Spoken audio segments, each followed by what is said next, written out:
Welcome to the Unity BootCamp lesson on updating the player's username. The purpose of this lesson is to highlight one piece of data that we receive as part of the authentication response, the player name. In the example JSON response, the player name is Jimmy, but until a player name is actually set by the user, an empty string will be returned instead. We'll be using the player's username in an upcoming lesson to post a score to a leaderboard. Let's take a few moments to look at the request on how to change the player's username. On the left, close the brainCloud wrapper and then click Client API. Scroll down and find player state. Then click Update Username. To make an update username request, we need to supply a string parameter that represents the username that we are updating. Open Visual Studio and navigate to the network class. At the top, add a using directive for brainCloud.lit.json. Then declare a pair of public callback delegates that will be used for handling an update username request. Declare a private member variable called mUsername of type string. Implement a public method called getUsername. This method will return the mUsername member variable. In the logout method success lambda, set the mUsername member variable to an empty string. Declare a public method called requestUpdateUsername. This method takes in a username string and the update username callback delegates as parameters. In the body, check to see if the user is authenticated. If the user is not authenticated, log a meaningful error message, and if set, invoke the failed callback delegate. However, if the user is authenticated, declare a success callback lambda.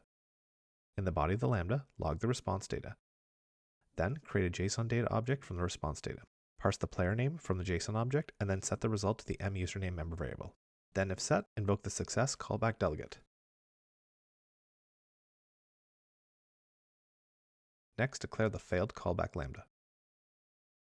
In the body of the lambda, log an error along with the status message, and then if set, invoke the failed callback delegate.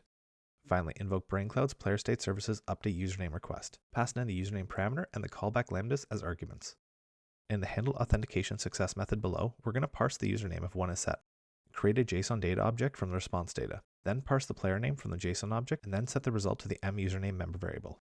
Save the file. Then navigate to the Change Username dialog script. In the onChange button clicked method, invoke the network's request update username method, pass in the value of the text field as the argument. Save the file, then open Unity. In Unity, if you need to perform a manual refresh, do so now. Run the game. Click brainCloud, then click Change Username. Enter a username and click Change. The username has now been set. Stop the game and rerun it. We've reconnected to brainCloud. If we check the console, we'll see that the username is set in the authentication response.